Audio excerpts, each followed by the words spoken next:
Hi BookTube, my name is Sarah and welcome to the Bookish Knitter. Happy Friday everybody, welcome to a Friday Reads. I'm going to keep this short because I have a few things to do, but it is the 7th of May and it's about just before 10 in the morning. So anyway, I, of course, wanted to pop on here for my normal Friday Reads video. I do love doing these, and I say that every week. These are so much fun for me to sit down and chat with you guys what I'm going to be reading today. And today's an extra special Friday because I'm not working today.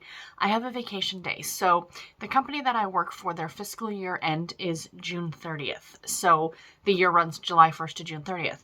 So I had vacation days because I started working there back in September. And I didn't think about vacation time because some companies like don't let you take it for a whole year, or you know what I mean? Or it's accrued or what have you. So they said to me, like you've got like a week's worth of vacation or something like that, a little bit more than that to take. So I took my birthday off back in March, and then I decided to do every other Friday from now until June 30th. So I've got 4 Fridays off in the next couple months, which is nice.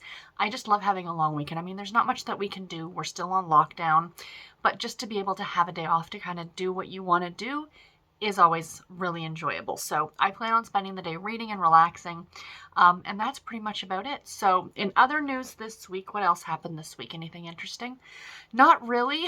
It's just pretty much a work week for me. I did finally got my appointment for my vaccination, my first one. I'm very excited about that. I go next Saturday. So yay, I'm glad I'm getting that done. And then I, don't have to worry about it. But of course I'll have to get the second one. But as long as I'm booked for the first, at least it's got the ball rolling essentially. And then, yeah, that's pretty much all that's really happened this week. So let's get into what I am reading today. And then, of course, at the end of this video, or after that, I want to have you guys again pick me my next book to read. I am very, very excited about that. I really do love doing that. It's a lot of fun. Excuse me, sorry for reaching. It's a lot of fun for me. And yeah, I hope it's enjoyable for you guys. You guys have had great picks so far. I mean, my goal is to read all the books anyway, but it's just kind of fun having that you guys pick my next book. Always enjoyable. So first of all, we'll start with my audiobook. I have not started this yet. My plan is to sit and do some cross-stitching today and read this. And this is Susan Mallory's Summer Nights. This is the 8th book, I think, in the Fool's Gold series. Now, I have read through this entire series when they were originally published, so it's been a while. I do not remember this story. I don't remember what it's about, but I decided to pick it up because I read a women's fiction this week. I read Rebecca by Daphne du Maurier, so I read a classic, and I'm just kind of in the mood, and right now I'm reading a historical romance. I'm just kind of in the mood for a really light contemporary, and I know that's what Susan Mallory is. I find with my mood reading, I've really been thinking about this lately, but my mood reading tends to only happen with rereads, because with a reread, you know what you're getting into. Like, I guess for me personally, I don't understand, like, the whole mood reading concept of, well, I feel like reading a historical romance. So you pick up a historical romance, but what if you don't like it? Whereas for me, mood reading, I'm like, I'd really like to reread that book. Like rereading Rebecca this week was a real joy to me because it had been years since I read it, and I just thought I was really in the mood to read that one. So I am a mood reader in terms of rereading, but not new books, if that makes sense, or new to me books, I should say. So anyway, like I said, book 8 in the Fool's Gold series. I am very, very much looking forward to getting to this one, starting this one today. It's not terribly long on audio, I think 8 or 9 hours. My current print book that I'm reading, or my ebook, print book, whatever you want to call it, it's a print book, is A Marriage of Equals by Elizabeth Rolls, which is a Harlequin historical novel. This is really good. I'm only about that far through it. Guys, I gotta show you my bookmarks. So I was cataloging my shelves, which look like a mess again.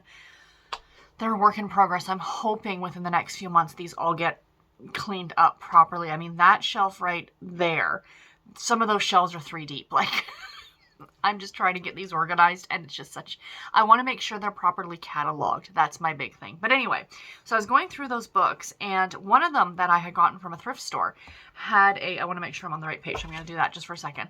Had something inside. And the great thing about used books, when you pick them up at thrift stores or your little free library or a library sale or whatever, is sometimes you find little hidden gems inside the books. So I found this, and I'm using it right now as a bookmark. I kind of want to laminate it to keep it as a bookmark so it doesn't get destroyed. But this is an old library card. Who else is old enough to remember the little pocket in the front of the library book that you would stamp, the librarian would stamp your card, and then so you would know when it was due back. Oh my gosh. So this, guys, the first stamp on here is from April of 1981. So the book is not the book this was in. So clearly someone else was using this as a bookmark. So it's Harcourt P. I guess that's the author, and it's A Turn of Traitors is what the book was called.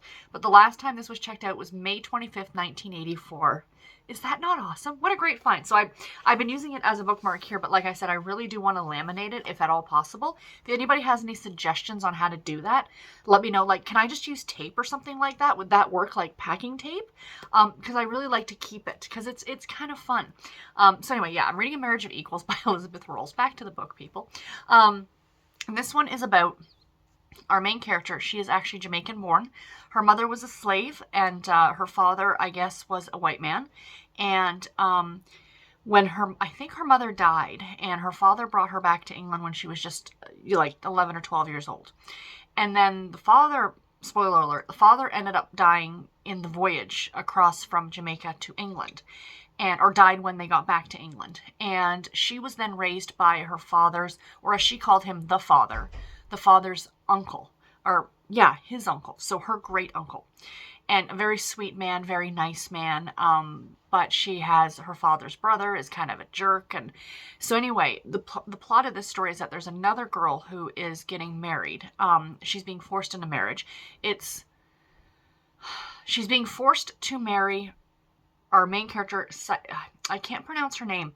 Psyche, I believe is how you pronounce it. Psyche. And it's her uncle, like, so her father's brother is marrying this girl. Like, there's quite an age gap, kind of an idea. The story's a little kind of all over the place. There's kind of, I'll be honest, there's a lot going on. But I'm now at a point where I'm like, okay, I get what's happening. So anyway, this girl's kind of being forced to marry this guy, and she doesn't want to, so she ran away. So she's holding her, like, keeping her hidden, and Will, our male lead, is helping with that. So yeah, so that is that. Now I need you guys to pick me a book. So let me see here. What are the two that you guys have to pick from? So I don't have any information on these. I'm just going to let you guys look at the pretty covers and tell me which one. The first one is a Harlequin Special Edition, and it is The Marine's Secret Daughter by Carrie Nichols. So there is pick number one, a contemporary. And then the other one is, where is it here? There it is. So we have here a love-inspired suspense novel, so a faith-based suspense novel called Tracking a Kidnapper by Valerie Hansen, part of the True Blue Canine Unit Brooklyn series. So this one takes place in New York. So let me know which one should I read. So that is it today, guys. I kept it short and sweet because I've got a few things to do. And yeah, I will talk to you guys all in my next video. Take care and happy reading, everybody. Bye.